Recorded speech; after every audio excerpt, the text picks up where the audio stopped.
La segunda conferencia se titula De la economía convencional a la economía ecológica, el significado de Nicolás Georgescu y Rogen. Está a cargo del profesor Clovis Cavalcanti. El doctor Clovis Cavalcanti es magíster en Desarrollo Económico de la Universidad de Yale y especialista en Economía Regional de la Universidad de Sao Paulo. Ha liderado investigaciones sobre patrones de sostenibilidad en Centro y Suramérica en relación con el estilo de vida norteamericano.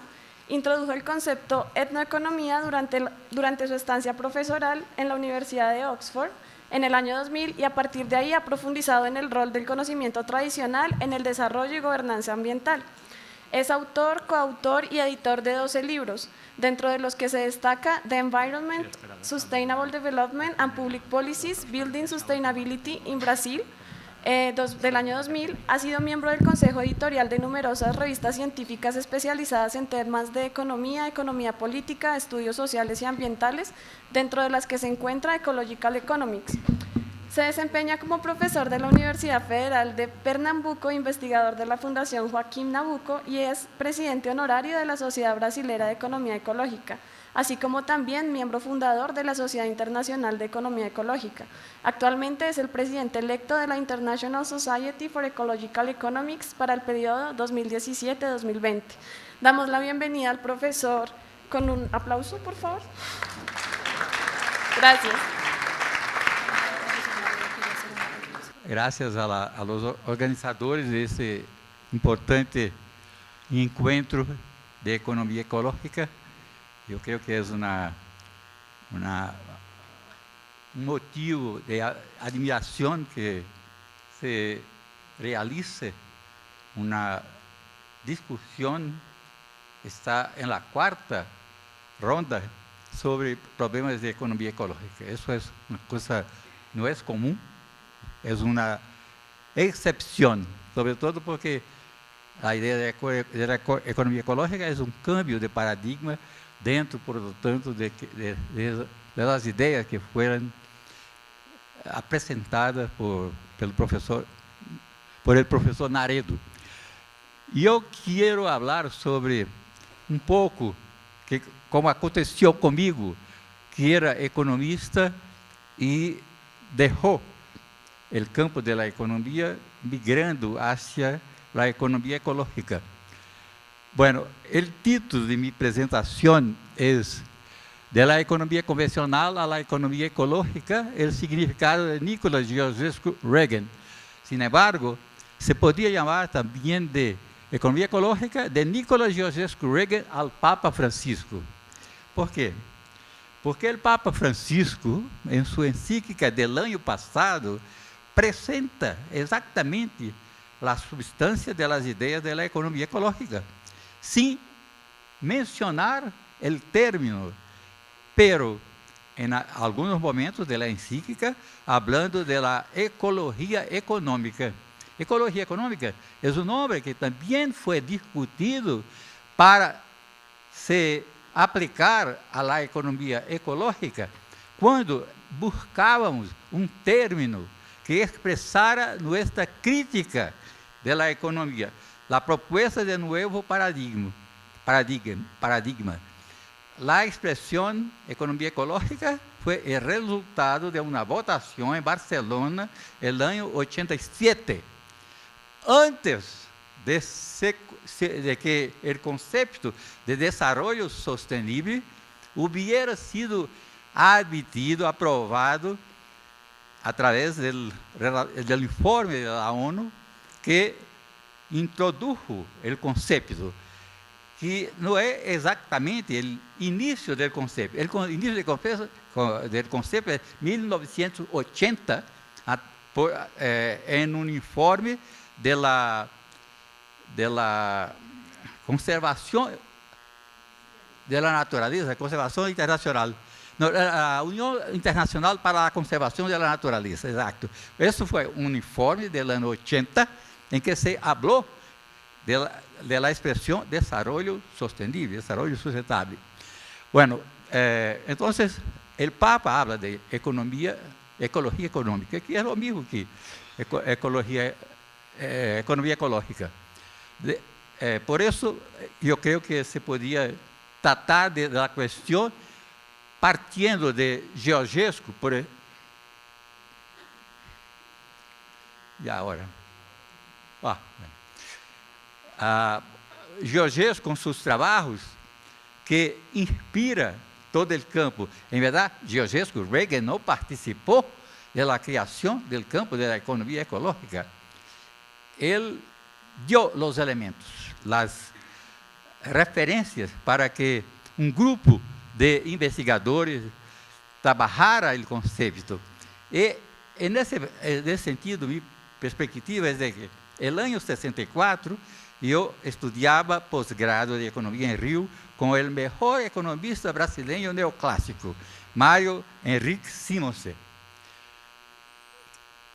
Maestro excepcional, uma pessoa incrível. Estudava em Rio, na Fundação Getúlio Vargas, e ele é o centro do pensamento neoclássico da economia brasileira. Muita gente estava passando pela Fundação Getúlio Vargas nessa época, que era a única forma de pós-grado que havia em Brasil, no ano 64, e não era maestria, sequer. Se dava uma formação e depois se enviava a gente a Estados Unidos, um pouco à Europa, para que estudara em universidades estrangeiras. Eu me fui à Universidade de Yale, nos Estados Unidos, onde tive a suerte de encontrar como professor visitante Celso Furtado, o maior economista brasileiro de pensamento crítico. De um lado, eu estudei com o máximo do pensamento conservador. E do outro, nos Estados Unidos, convivi com Furtado, que eu conhecia como estudante porque ele era o jefe de uma agência de desenvolvimento do Nordeste do Brasil, com ideias maravilhosas. Para nós outros estudantes era uma llama que oferecia luz para nosso pensamento.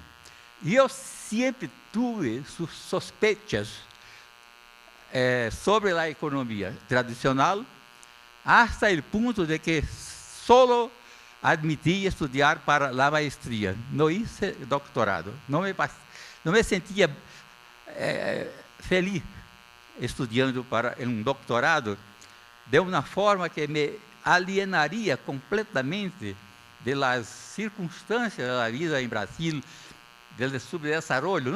Não se falava em economia dessas questões, estava sempre pensando a estudá-las. Foi Furtado um dos primeiros a tratar do assunto. E aí é importante que, mais tarde, ele escreveu este livro, do qual vou falar, O Mito do Desarrollo Econômico. Antes de chegar a este livro de Furtado, eu tive a oportunidade em Rio de escutar, no ano 64, Nicolas Georgescu Reagan falando da lei da entropia, das leis da termodinâmica. E isso me levou a admitir uma nova perspectiva para a economia. E eu estudei no ano 66 em São Paulo com Walter Isard, na Universidade de São Paulo, em um curso de 2 meses sobre economia regional, que era também a economia espacial e se referia a uma base física. E mais tarde, no ano 1970, me fui aos Estados Unidos como professor visitante da Universidade de Vanderbilt, onde Georgescu Reagan era professor, juntamente com esse economista brasileiro, que também era professor visitante nessa ocasião, Aníbal Vilela, e aí passei a conhecer o pensamento de Georgescu Reagan, que se pode, de uma forma breve, apresentar em termos dessa relação entre a fonte única de energia que temos, praticamente a única, as transformações que se processam na Terra, produzindo calor como energia dissipada, que se vai para sempre ao fundo negro do espaço, que é exatamente a entropia. Esse processo é explicado no livro de George Reagan, Analytical Economics. Esse livro foi publicado no ano 67, e em 1970, nos Estados Unidos, quando eu estava como professor visitante na Universidade de Vanderbilt, minha oficina, no departamento de economia, era junto da oficina de George Reagan. Então, eu o ouvia todos os dias, praticamente.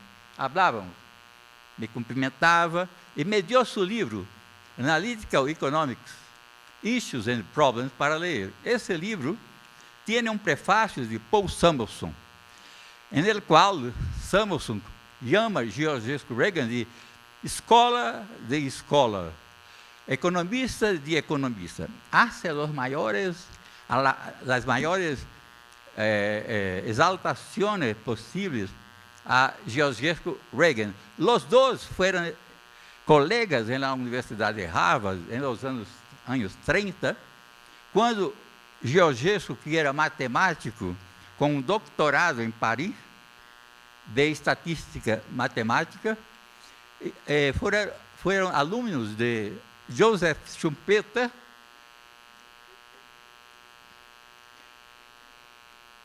que convenceu George Reagan a se tornar economista. E ele se tornou um economista matemático. E produziu trabalhos extraordinários dentro de uma evolução, de uma transformação que se processava dentro da economia tradicional. Os trabalhos de George Reagan de economia pura são avançados, são revolucionários.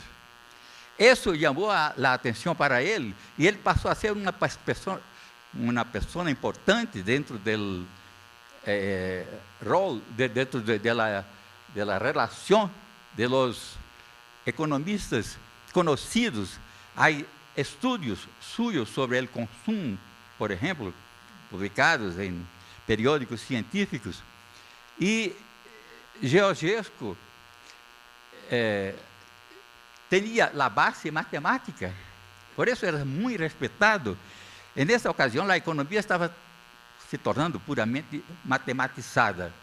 E ele disponia de los instrumentos aprendidos em sua formação de matemático, seu doutorado em Paris. Por isso, quando Samuelson escreveu o prefácio para Analytical Economics, não mediu términos para alabar seu colega. Seu colega era para ele economista de los economistas, ele escola de los escolas. Isso é uma forma muito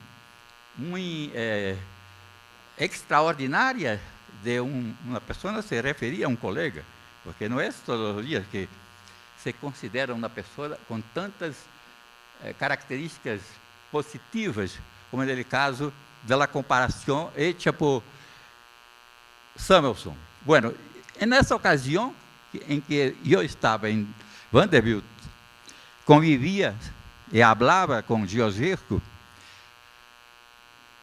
incluso ele me invitou à sua casa para comer, para cenar, junto com o brasileiro Vilela, mencionado anteriormente, junto com minha mulher, e tivemos umas conversações fantásticas, inteligentes, não somente sobre economia, termodinâmica, mas também sobre arte, sobre literatura, sobre línguas, porque Georgescu era romano.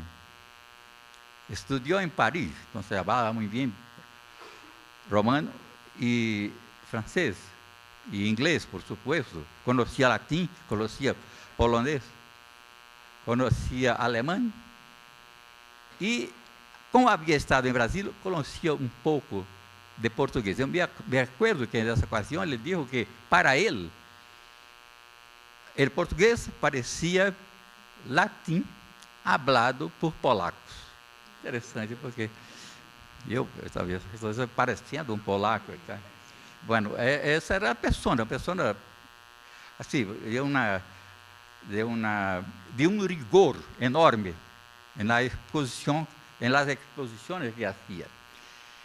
Tão riguroso que era cruel com seus alunos, quando o aluno não acompanhava seu racionamento. Ele era cruel com isso. Eu não fui seu aluno, mas vários de meus amigos que estudaram com ele contam histórias incríveis de sua forma severa, dura, de lidar com pessoas que não tinham o nível que ele esperava, era um estudante de pós-grado.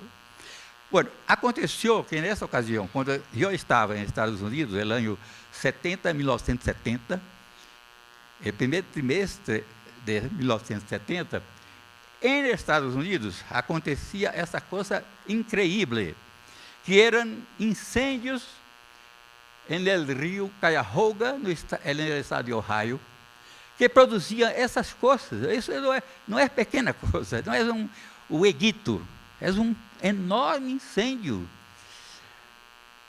E, simultaneamente, para combater os incêndios, se inventou uma brigada especializada de bombeiros para apagar fogo em los rios.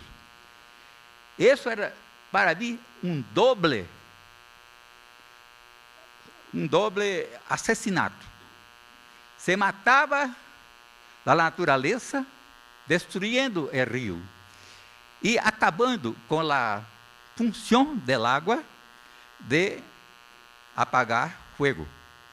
E a outra era a forma como os recursos eram utilizados, que podiam ser destinados a várias possibilidades hacia a organização de uma brigada de bombeiros para combater o fogo do rio. Isso era uma estupidez completa. É uma falta de inteligência que não se podia conceber. Então, me parece, isso ajudou a entender melhor o que Georgescu explicava em termos matemáticos e com seu racionamento também filosófico, utilizando a argumentação de gente de vários campos científicos. Ele disse, por exemplo, não mais esse livro, pero o seguinte, publicado em 71, que para chegar a suas conclusões, ele se basava em las autoridades consagradas del campo que ele não conhecia bem, de la física. E o livro que vem depois, del qual vou falar, é lleno de referências a físicos, a químicos, a la gente de las ciências de la natureza. Simultaneamente com a relação que tive com Georgescu e acompanhando estes incêndios, eu tive a oportunidade de ler um livro muito interessante de Erich Fromm, Arte de Amar, El Arte de Amar. E é um livro que marcou os fins dos anos 60 e começo dos anos 70, em que Fromm, um psicoanalista, discute se o amor é algo espontâneo, natural, que nasce e alcança níveis de felicidade, alegria, de realização personal, simplesmente por si próprio, ou se é necessário fazer um trabalho, se é necessário haver um arte para desarrollar o amor. E sua conclusão é de que é necessário para amar, trabalhar o conceito, ou não é trabalhar o sentimento, alimentar esse sentimento. Para alimentar esse sentimento é necessário conhecer. Então, para amar a natureza, amar a vida, amar os outros seres, há que compreender, há que conhecer. E sua conclusão é de que o amor é a única resposta sana e satisfatória para o problema da existência humana. Então, desarrollo tem que passar por isso também. Progresso, prosperidade.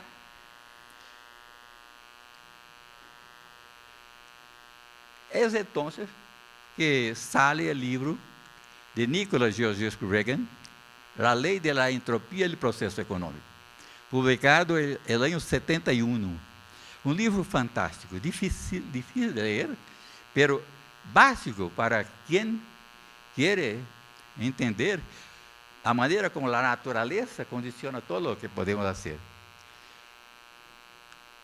Para Herman Daly, que é o principal discípulo de Georgescu, aún foi. Eles tiveram uma discussão, porque Herman Daly propuso a ideia do estado estacionário. E isso para Georgescu Reagan era inconcebível. Então, ele nunca admitiu a proposta de seu antigo aluno, morreu sem falar praticamente com Herman Daly, que é a pessoa que mais contribuiu para o conhecimento de los elementos da teoria de Georgescu. Para Herman Daly,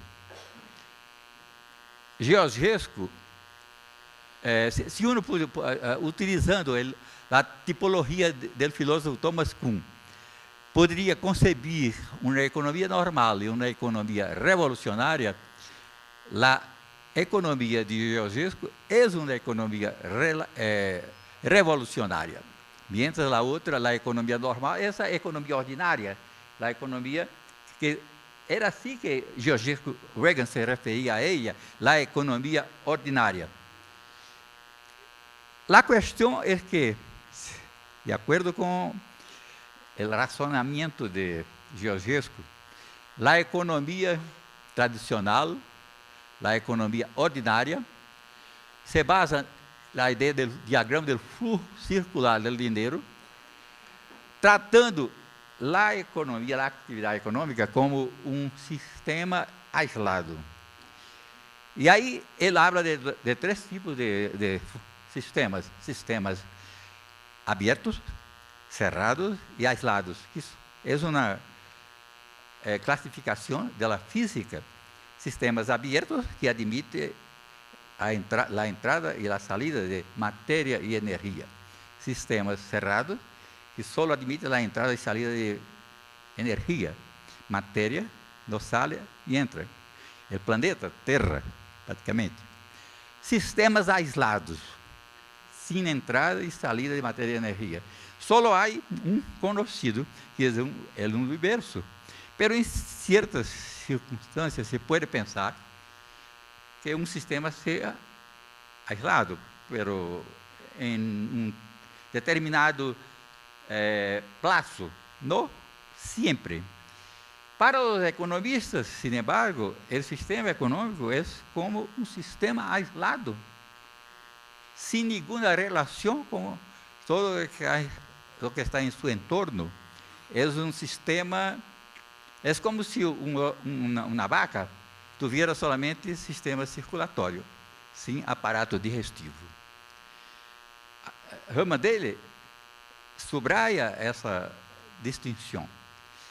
E isso é fundamental porque quando uno lê os livros de economia, os manuais de economia, como o mais usado no mundo hoje, de Gregor Menkel, ou o próprio de Samuelson, que era a Bíblia de los estudiantes de economia, em meu tempo de formação, uno tem um sistema circulatório onde simplesmente é o dinheiro que circula, a moeda. Não há circulação de coisas, não há basura, não há extração. Todo se processa em uma relação cerrada entre empresas e famílias, consumidores e produtores, que, em verdade, fazem o dinheiro circular. A ideia de Georgescu é da existência de um fluxo entrópico que Kenneth Boulding chama de throughput.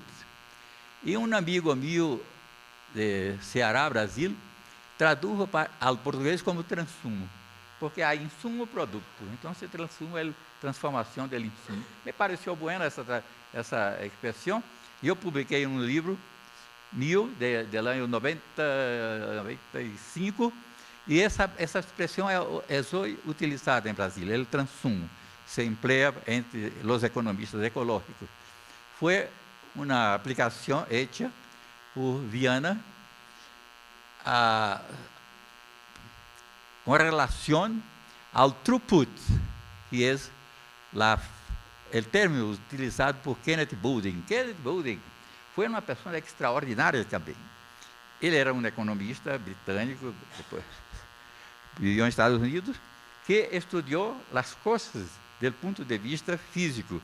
E é suyo el bem conhecido trabalho que trata a Terra como uma espaçonave. É também suya a distinção entre os dois tipos de economia, a economia do cowboy e a economia do astronauta. A economia do cowboy é aquela em que há uma liberdade completa para que a pessoa haga o que quiera, porque não há limites. É como o cowboy no viejo oeste americano, com seu cavalo, que não tem nenhuma limitação para o uso da água, para o corte de árvores, para a criação de ganado, não há problema. Mientras a economia do astronauta é a situação em que a escala da economia é completamente determinada. Todo está contabilizado. A quantidade de água que se pode tomar, a quantidade de basura que se pode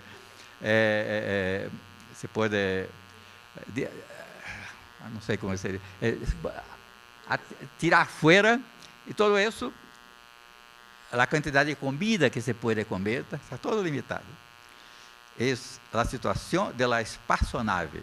Dentro da nave espacial, todo está fijamente determinado. Mientras, na economia do cowboy, todo é possível, não há limites.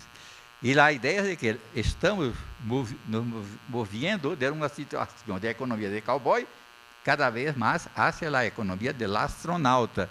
É aí que entra uma questão fundamental da economia ecológica, que é a escala que se pode emitir. Qual é a escala? Quantas pessoas podem estar aqui dentro desta sala? 300? 3.000? Quantas pessoas podem estar em um avião?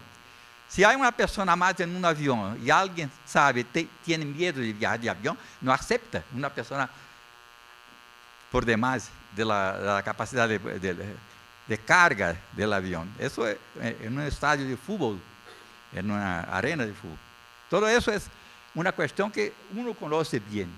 Então, o processo econômico, do ponto de vista da economia ecológica, está limitado por el ecossistema que recebe energia solar, transforma e depois produz matéria e energia degradadas. Aqui dentro se processa a produção e o consumo. Al final se tiene materia y energía degradada. La energía se va para fuera del sistema, se pierde para siempre en los sumideros de la naturaleza. Essa é outra forma de mostrar o processo, quando a natureza é vista como fonte de recursos, o sistema econômico produz, e depois se cria um tugúrio de basura, um nature garbage dump, que em muitos casos não para de crescer, mientras a fonte de recursos tem um eco que tampouco para de aumentar, apesar de que parte dessa matéria e energia produzida, degradada, podem ser recicladas. Uma parte é solamente da matéria, porque a energia não se recicla de nenhuma maneira. Essa é outra forma de apresentar o modelo da economia ecológica, com o solo, e aí entra exatamente a concepção de Georges Reagan da relação entre baixa e alta entropia. A entropia, que é um conceito da física, da termodinâmica, indicando as situações em que se dispõe de energia e que não se pode convertir em trabalho. Energia não disponível, energia não utilizável. De uma energia solar utilizável, disponível, se obtém os recursos pela combinação de matéria e energia. A economia funciona segundo princípios institucionais, poder, instituições, propriedade. É aqui que entra o rol da economia institucional para explicar muitas coisas de lo que ocorre na economia. Al final se tem matéria e energia com basura, uma parte da matéria reciclada, e a energia térmica, a energia bajo a forma de energia térmica se dissipa para sempre, como se apresentou no primeiro gráfico. E aí a questão é que, quando a economia cresce, utiliza mais recursos e produz mais basura, por as leis físicas, ignoradas completamente pelo pensamento econômico tradicional. Isso é o custo ambiental. E no modelo econômico, esse custo é ignorado e, em termos práticos, ou bem jugado em los mais débiles, ou hecho igual a zero. Quem são os mais débiles nesse processo? Na natureza, os excluídos, que são aqueles que assumem, em realizar, a huella ecológica, o custo ecológico, o custo ambiental de todo o processo, que não existe no cálculo da contabilidade nacional, que não existe no cálculo na toma de decisões da economia, de política pública, de decisões empresariais. Bueno, entonces, do ponto de vista da economia ecológica, o processo econômico produz basura. Do ponto de vista físico, o processo econômico termina sempre em basura. Sin embargo, como subraya Georges Reagan, seria extremadamente absurdo pensar que o processo econômico não existe mais que para produzir basura. O produto real desse processo é um fluxo imaterial de desfrute da vida. Esse é um elemento que não tem dimensão física, é uma dimensão abstrata. Que é o desfrute da vida? O desfrute da vida tem a ver com a promoção do arte da vida, que é o que Alfred North Whitehead indica como sendo a terceira forma que a humanidade sigue para fazer seu ataque ao meio ambiente. A primeira é para viver, a segunda para viver bem, e a terceira para viver melhor. Viver melhor que, segundo Whitehead, é promover o arte da vida. Que é o arte da vida? Que é o arte do amor? Não tem nada a ver com a produção de bens e serviços. Os melhores momentos da vida não se realizam quando uno tem montão de coisas compradas, de bens materiais. Pode acontecer em el oscuro, em uma situação sem luz, sem que uno veja nada. Simplesmente sienta o momento. Isso não é necessariamente a situação de duas pessoas que se amam e que estão solitas. É também a situação de uma pessoa que está meditando em um bosque, em uma montanha, está em uma situação de êxtase. Ou então, uma situação em que a pessoa está em um baile de carnaval. Não digo o carnaval de Rio, que não é o carnaval que me agrada. É o carnaval de mil cidades de Brasil, Olinda.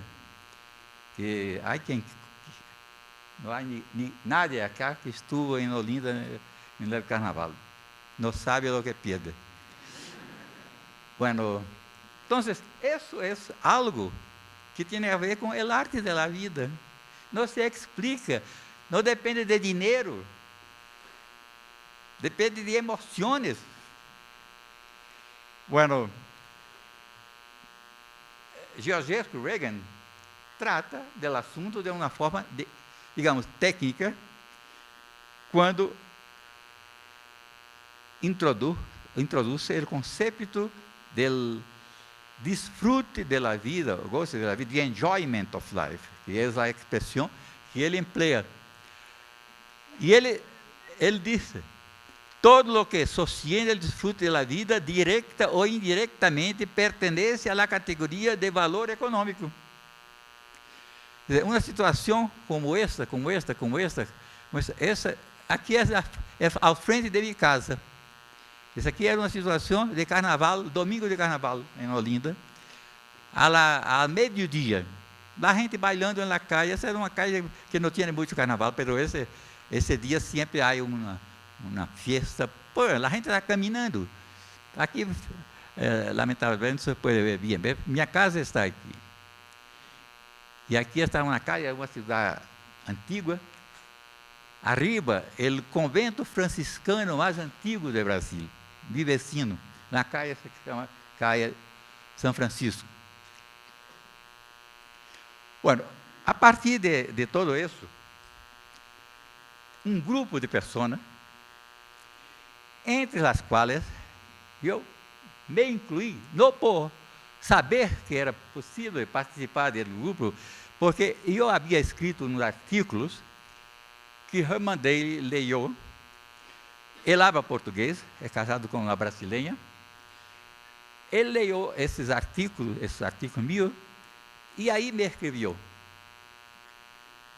enviando seus trabalhos. E a partir de então, iniciamos uma colaboração.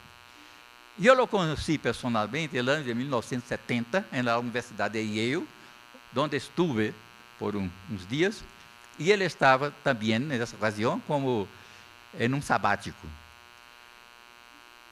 Pero nuestra relación se estrechó al comienzo de los años 80, cuando él leyó mis trabajos, que eran trabajos heréticos del punto de vista de la economía. Yo me excluí del campo de los economistas, primeiro, porque tenía siempre una sospecha de la economía, y segundo, porque no tenía más diálogo con mis colegas de trabajo. Colegas que han sido pessoas importantes da história econômica do Brasil, da história do pensamento econômico brasileiro. Há um mês eu encontrei uma grande parte deles em Brasília, em uma discussão no Senado, exatamente sobre economia e desenvolvimento. E aí expuse minhas ideias e eles aceitaram. Não houve uma agressão. Uma vez eu fui invitado a falar em uma universidade de Illinois, em Urbana-Champaign, por um amigo meu, que era professor dessa universidade, morreu este ano, e ele me invitou para que falara da economia ecológica para os professores e estudantes de pós-grado da Universidade de Illinois, em Urbana-Champaign. Havia umas 40 pessoas na sala. Quando eu comecei a falar, com 5 minutos, já não podia mais falar, porque a gente estava furiosa, estava enojada com minha exposição. Estavam protestando, interferindo em mim. Bueno, eu deixei, tratava, levantava a mão, ou então simplesmente começava a falar sem permisso. Finalmente, segui todo o que queria dizer. Quando terminei, uma pessoa pediu desculpas por o comportamento de seus colegas. Por lo menos aconteceu isso. Isso foi no ano 93, creio. No ano 93, quando simplesmente foi impossível dizer para economistas o que é economia ecológica. Porque os economistas ecológicos são guiados não por uma orientação intelectual ou uma base filosófica, por exemplo, que tenha raízes na Grécia. São simplesmente motivados por uma ideologia, uma crença, sobretudo a crença no crescimento infinito, o crescimento sem fim e sem fins. Bueno, agora, os economistas têm mais a capacidade de ouvir, parece. Estou ouvindo, porque o câmbio climático não é uma invenção de economistas críticos. E aí é que entra a história. Economia ecológica não tem nada a ver com economia, não é economia. Economia tradicional, economia ordinária, é a visão econômica da economia, é a aplicação de instrumentos econômicos ao estudo do sistema econômico. Economia ambiental ou economia verde é emprego de elementos de economia para tratar de problemas ecológicos. Economia ecológica é um completo câmbio de perspectiva, é a visão ecológica da economia. É decir, a economia é um ponto do grande universo da ecologia.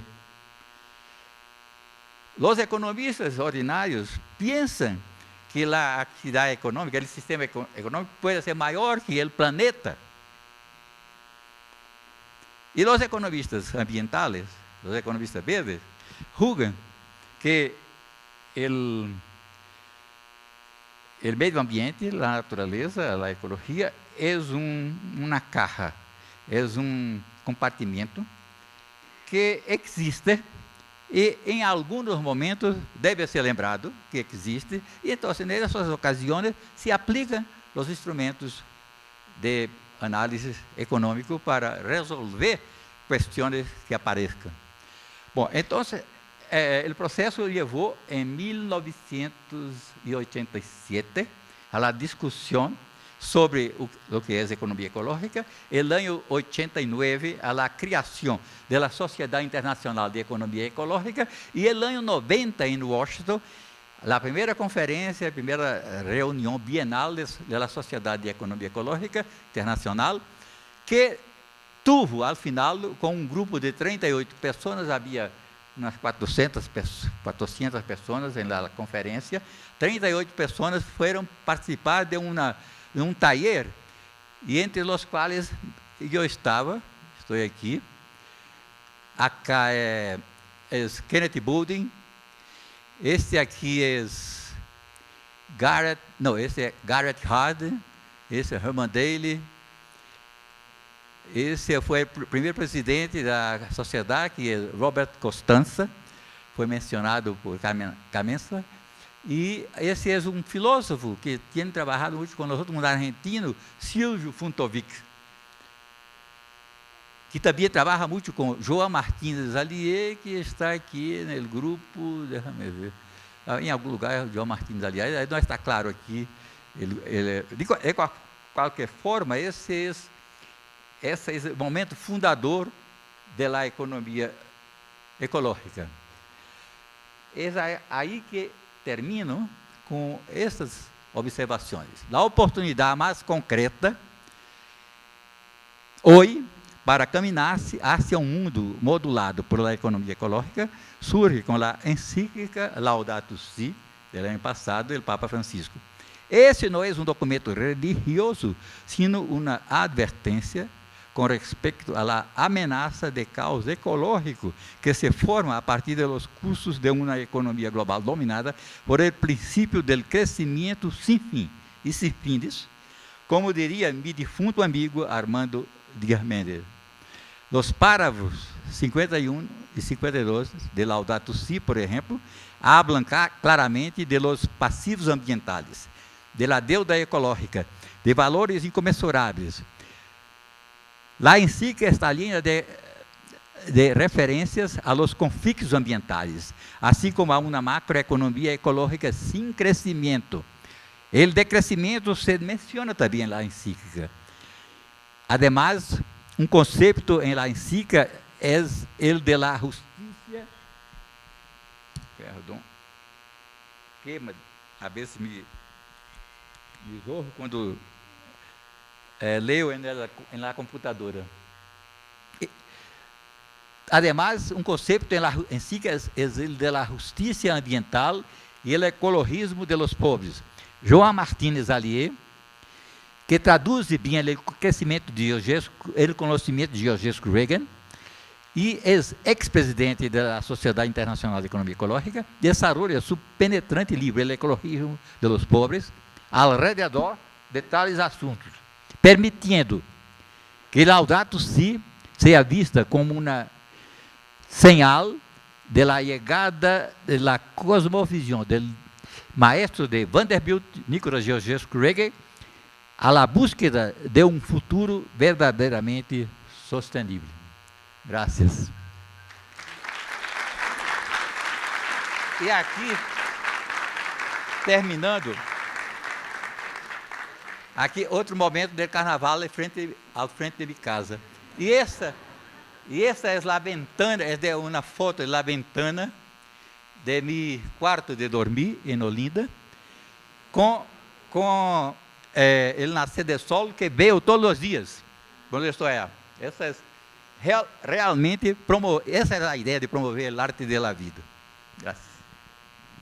Muchas gracias, profesor Clovis. Le solicitamos a las personas que llenaron los formatos que por favor se los entreguen a Laura. Y le voy a leer dos preguntas que ha hecho el público.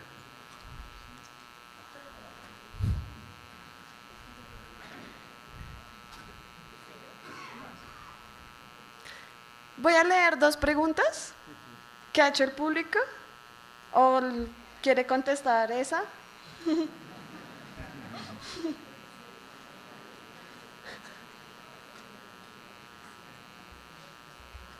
Gracias. Bueno, voy a leer esta y otras dos, sí, para que usted haga un análisis y nos las conteste como.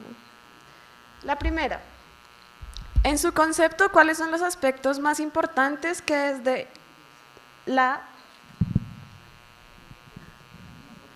visión, de la economía ecológica se deben implementar en el actual modelo de la economía latinoamericana y en especial en la economía colombiana? La siguiente es: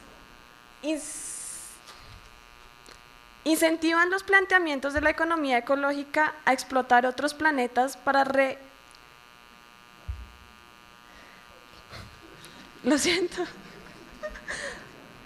para reducir los limitantes de recursos y sumideros. La repito, incentivan los planteamientos de la economía ecológica a explotar otros planetas para reducir los limitantes de recursos y sumideros. Y la última, ¿Cómo enfrentar el optimismo tecnológico de la modernidad teniendo en cuenta la insostenibilidad de un crecimiento ilimitado de la tecnología? Bueno, essa questão tem a ver com o hecho de que vivíamos bajo uma ditadura. Isso foi demonstrado pelo professor Nadir. Vivem bajo uma ditadura, a ditadura da produção. Para nada, produzir por produzir. Da propaganda, que hace uno comprar lo que não deveria nunca comprar, como por exemplo, certos tipos de comida, ou de bebida, ou de roupa. Os indígenas brasileiros continuam sabendo, que todavia vivem na cidade, que a melhor maneira de se vestir em suas condições é não usar roupa. Então, é uma questão de decisões colectivas, de abandonar modelos, de abandonar crenças que não levam a nada. A principal crença do mundo hoje foi denunciada por el livro de Furtado, de 1974, o mito do desenvolvimento econômico. O professor Naredo falou aqui várias vezes dessa mitologia. Quando uno lê um artigo da revista The Economist, para mim é uma revista boa, me agrada, uma revista inteligente, sempre se habla de taxa de crescimento do produto bruto interno. E aí, eu tenho como contra-exemplo o caso do Reino del Bután, em Ásia, um país do Himalaia, que é pequeno, pero que adoptou, desde o ano 1972, o conceito da felicidade em lugar da promoção da economia. Isso foi dito por um niño de 17 anos que assumiu o trono de Bután quando seu padre morreu, jovem, do coração, e ele se tornou rei. Em seu discurso de coronação, ele disse: para nós outros butaneses, interessa não promover a economia, e sim a felicidade das pessoas.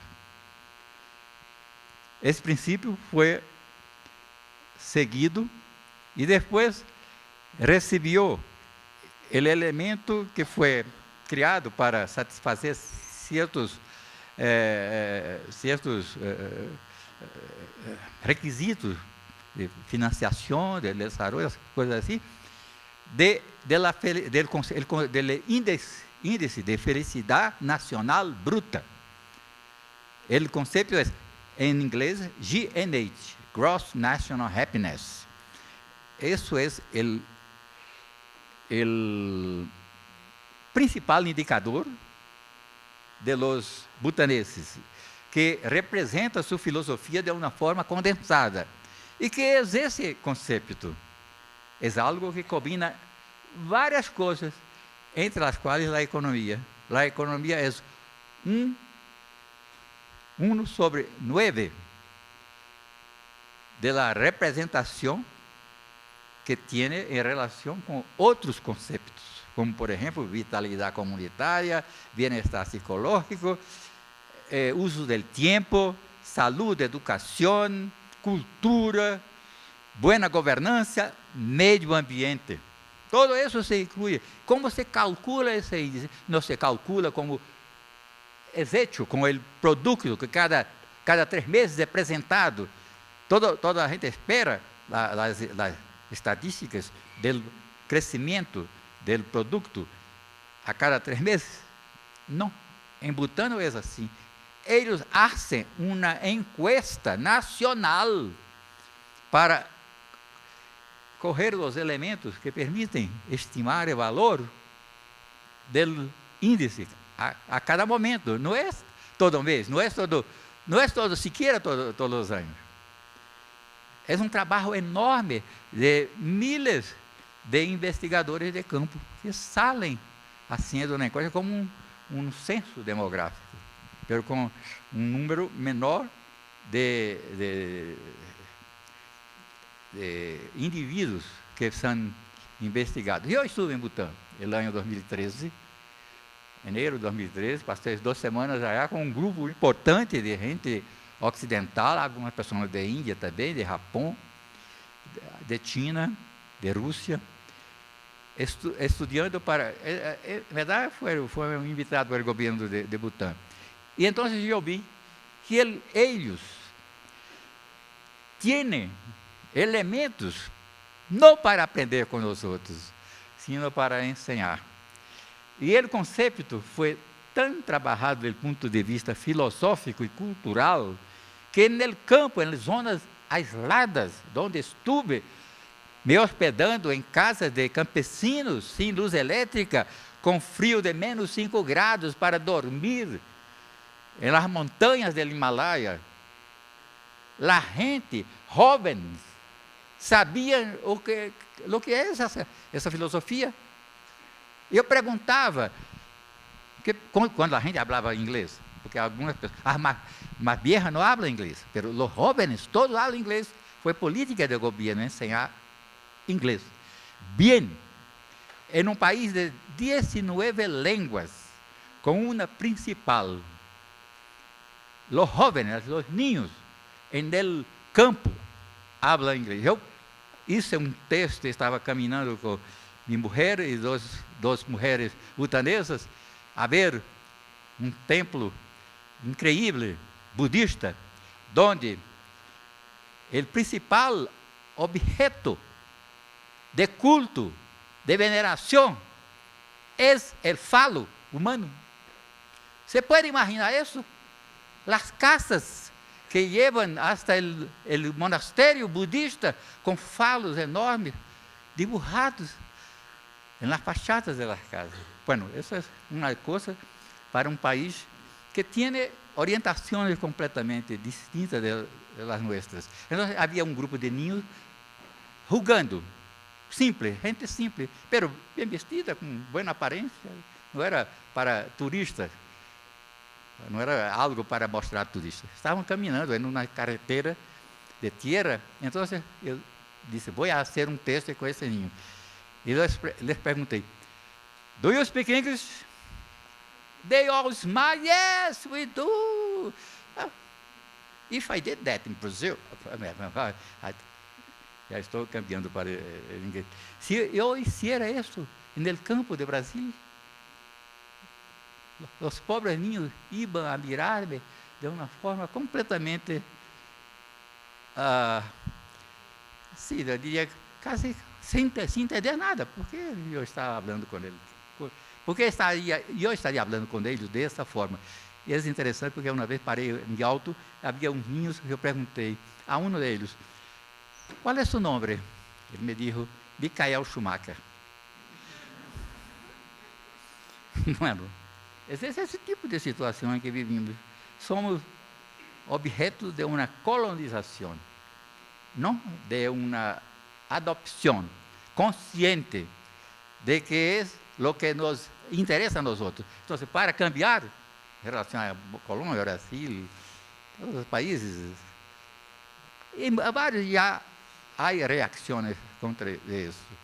É necessário discutir, e discutir sobretudo na universidade, porque na universidade é a fonte que mantém todo isso, porque o colonialismo cultural está instalado na universidade.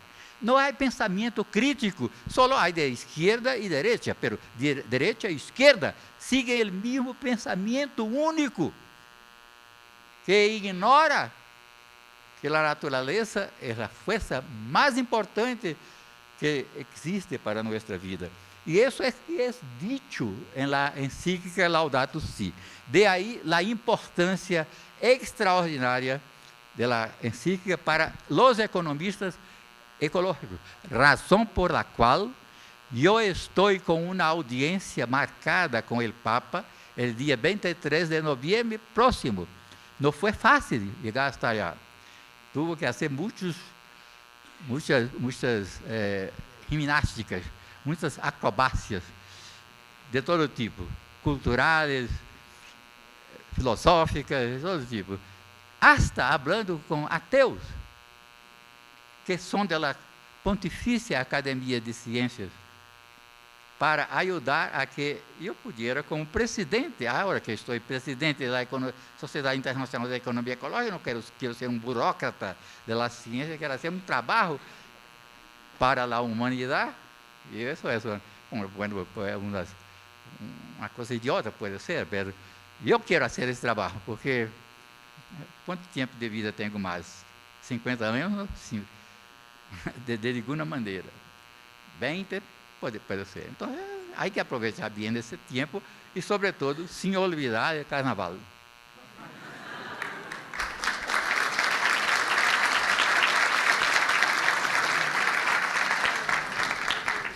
Bueno, tenemos otras 3 preguntas.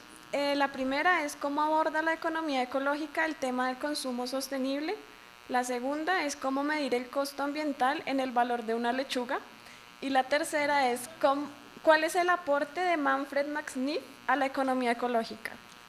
Para que me acuerde. ¿Será la última?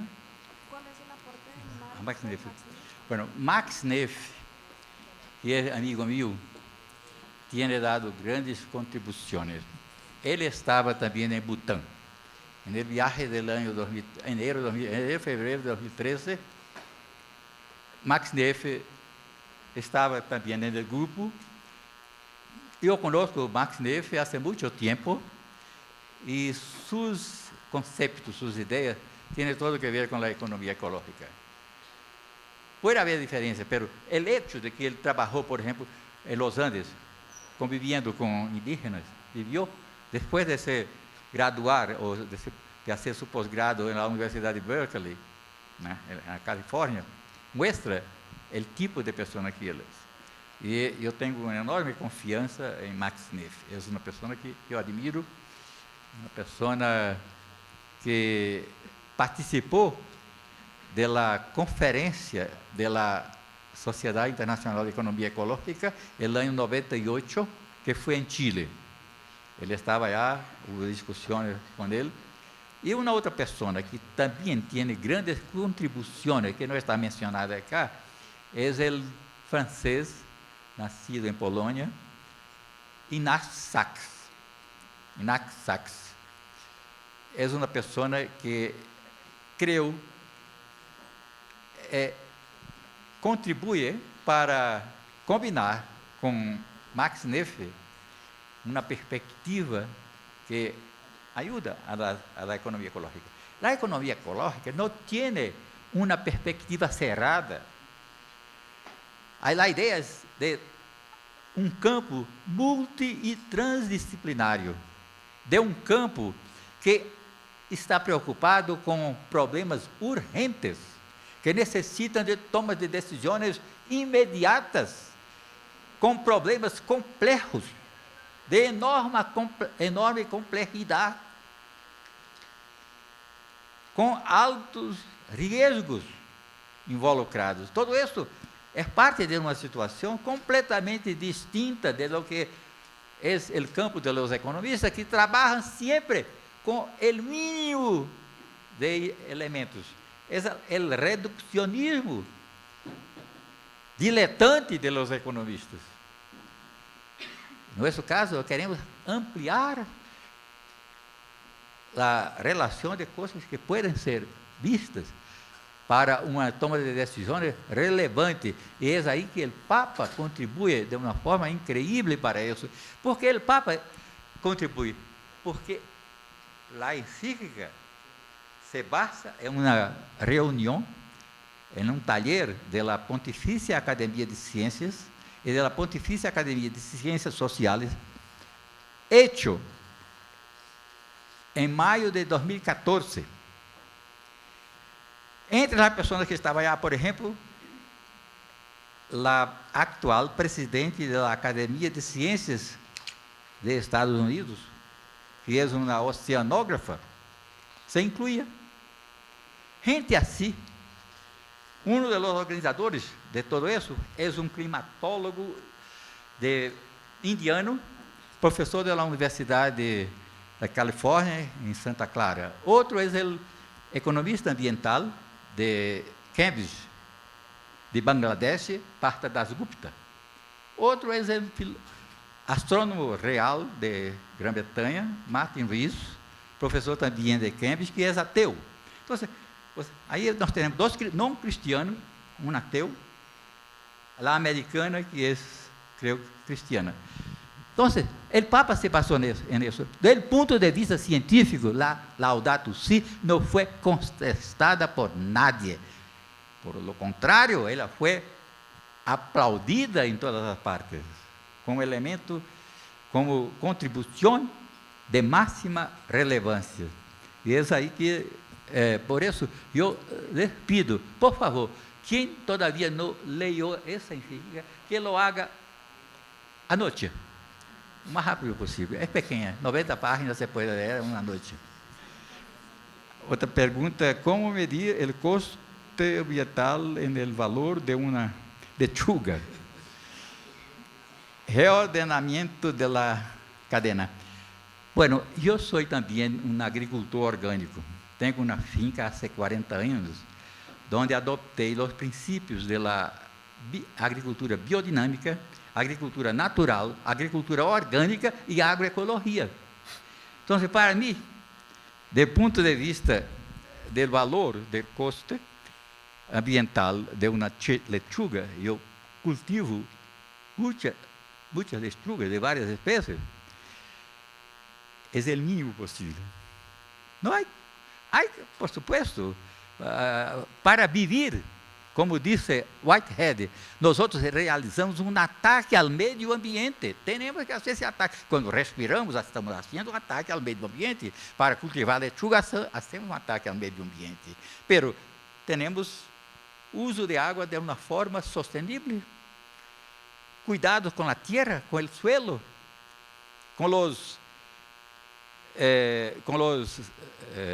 micro-organismos, com tudo isso.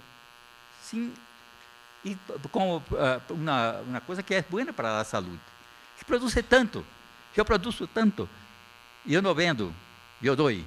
As pessoas que vivem na finca, que cerca da finca, a minha família, filhos, cunhados, irmãos, toda a gente que amigos,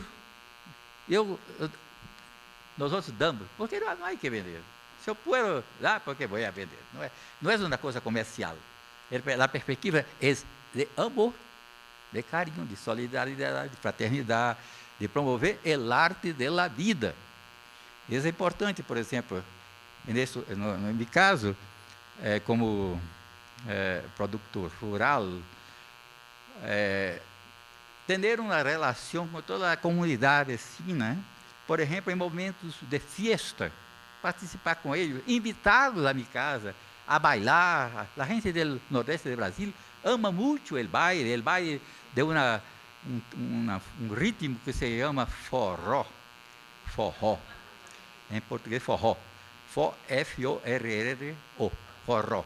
É uma dança maravilhosa. Foi bailando forró que eu conheci minha mulher. E ela bailava tão bem que eu disse para mim: pô, senhora, uma mulher baila também? Então, assim, a primeira vez que está bailando comigo, então deve ter muitas outras qualidades.